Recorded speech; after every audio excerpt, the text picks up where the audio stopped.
Hi guys, this is Austin with the recap. Alright, in this video I'm going to be taking my picks on the NBA awards. I'm going to be picking the MVP, the most improved player, sixth man of the year, coach of the year, and defensive player of the year. That's why I got on the Kevin Love jersey. The NBA's right around the corner, so I gotta represent the NBA. But before I do that, I've got to go to my breakout player. This week it's a college football player from the University of Washington, and it's Bishop Sankey. Bishop Sankey's averaged 81.6 yards per game on the ground, which are not fantastic numbers, but they're pretty good, and I feel as late he's been getting a lot better. He's had 6 touchdowns in 6 games, so he's finding the end zone. He's gotten to the end zone every single game. He had 3 straight games where he had over 100 yards as well. He had 103 yards on 14 attempts against Portland State. Now, it is Portland State. They're not the best team. But still, 100 yards is good whenever you can get it. He had 144 yards on 20 attempts against Stanford, and Stanford's front 4 is NFL ready. Stanford has an NFL front 4. And then against Oregon, he had 104 yards on 25 attempts. So he's putting up some pretty good numbers. So I think if he can get his average up to 100 yards, he'll be really good. Especially because this is only his first year starting. He's a sophomore. And he seems to get a lot better towards the end of the games. He really starts to seem to run harder at the end of the games. Almost like he saves his energy. And so I think if you get a chance, tune into some Husky games, because Bishop Sankey, I think, is going to start breaking out in the next couple of the weeks. Maybe averaging 110 to 125 yards. So keep an eye on that.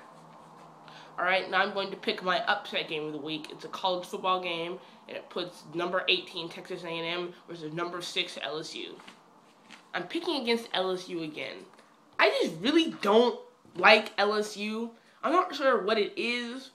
Is it because I'm an Arkansas fan and that's a rivalry game? Because LSU crushed the Huskies and I'm a Husky fan? I don't know. Is it because they haven't been as good as offense as people think they should have been? Anyways, I'm going to pick against them. I'm going to pick Texas A&M. If you guys watched my previous videos, you guys know I'm a huge fan of Johnny Manziel. He gets the job done for Texas A&M. He only has 3 picks this year, and he's having a fantastic season, especially for a freshman. I can't believe he's got 3 more years.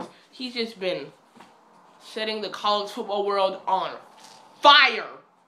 The games in College Station, and Texas A&M is 5th in the country at 47 points per game, and they're very good at home as they just about beat Florida, who should not be the number 2 team in the country, by the way. Texas A&M only lost to Florida by 20 to 17, and that's their only loss of the season. I know LSU has a great defense, but Texas A&M is going to win this one. My final score is Texas A&M 27, LSU 20. All right, let's get into my awards. So my first NBA award goes to DeMarcus Cousins from the Sacramento Kings. The issue with DeMarcus Cousins is that he lacks maturity. Over his first 2 years, he is asked to be traded.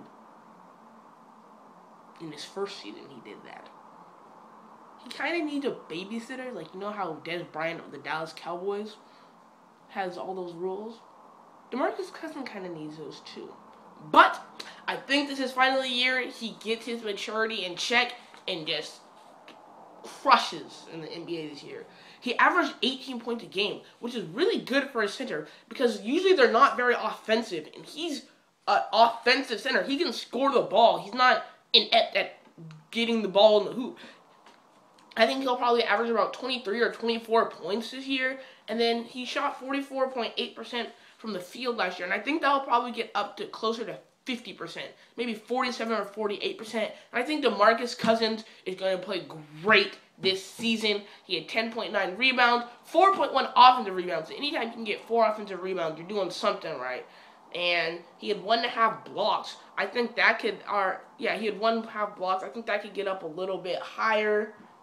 Another player I think could also be in the running for this is JaVale McGee of the Denver Nuggets. But his maturity is just he's so far away from reining in his mind and being mentally prepared that I cannot pick him. Alright, now on to my defensive player of the year. It's Dwight Howard of the Los Angeles Lakers.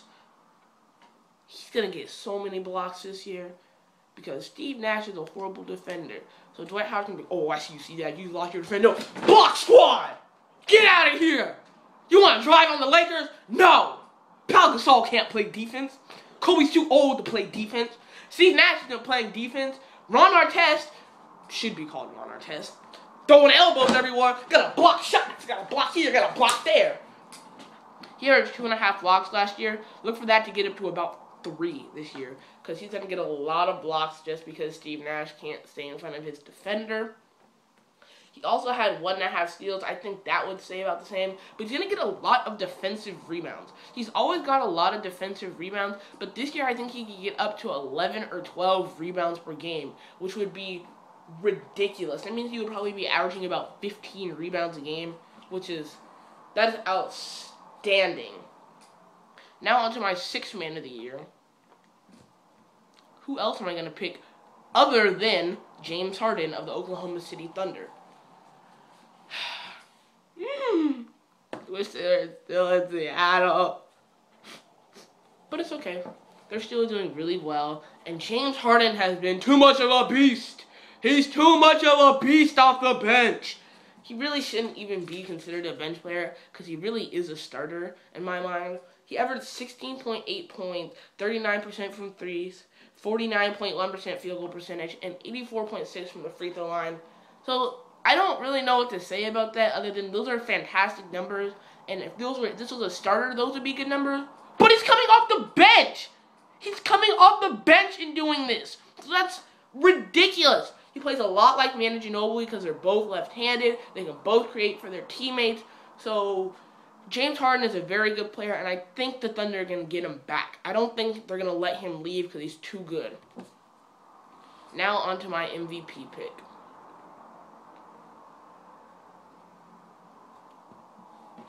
I would be a clown not to pick LeBron James.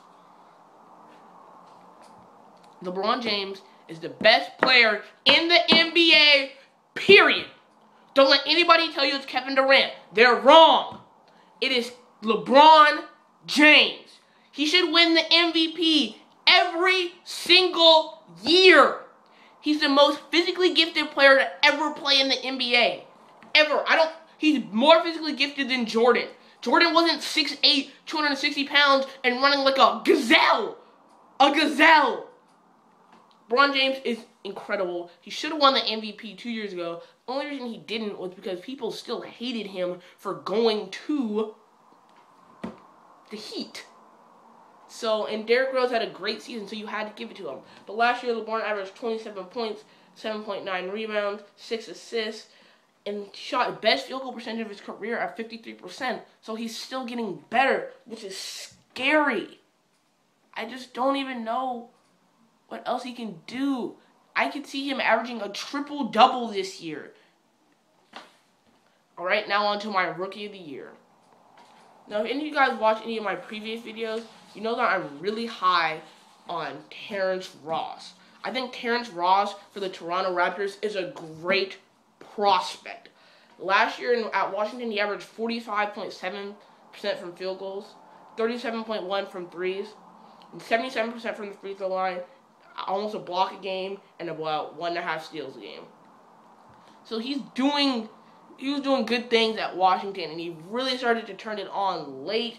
He scored 32 points. He's only averaging 16.4 in the season, but he scored 32 points against Northwestern in the NIT. So towards the end of the season, he really started to get his offensive game going, and I think he's going to be able to score points in the NBA. He's really athletic. He can finish at the hoop. He can shoot. And I just think he's going to get the Rookie of the Year award this year. I don't think Damian Lillard will get it because Damian Lillard is going to struggle to be a point guard. He's not going to get the type of assist number he needs to win the NBA Rookie of the Year. People will be like, well, he can finish. He can finish at the hoop. He's only a point guard. He's the next Derrick Rose. He's not the next Derrick Rose. That's a lie. He'll be a very good player, but he's not Derrick Rose. He needs to get better at his passing game before he can excel in NBA, in my mind. I don't think Anthony Davis will win it just because he doesn't have the offensive stats to do it. He'll have great defensive numbers, but I think Terrence Ross is going to have more well-rounded numbers in the NBA. Now on to my Coach of the Year. I'm picking Dwayne Casey, the coach of the Toronto Raptors, to win Coach of the Year.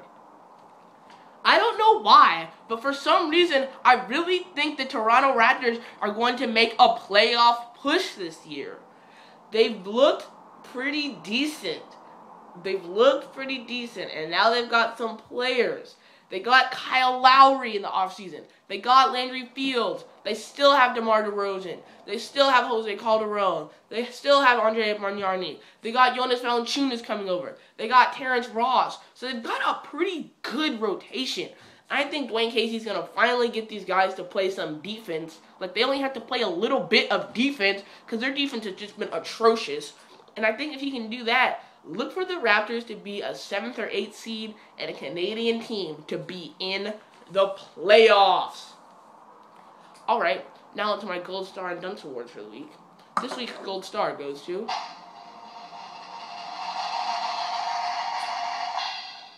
the City of Seattle! They signed the arena deal, Woo, woo, woo, woo! They signed the arena deal. Thank you, Seattle. You guys finally got it done. You signed the arena deal. Now Chris Hansen can go look for a team. They might need to dust off Key Arena because I think the Kings are coming.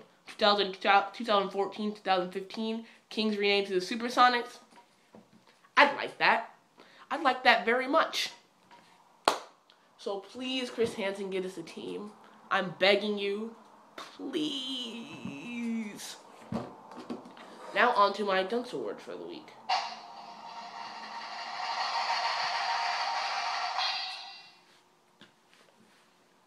The Washington Nationals. Let's go through the 3 things the Nationals did wrong.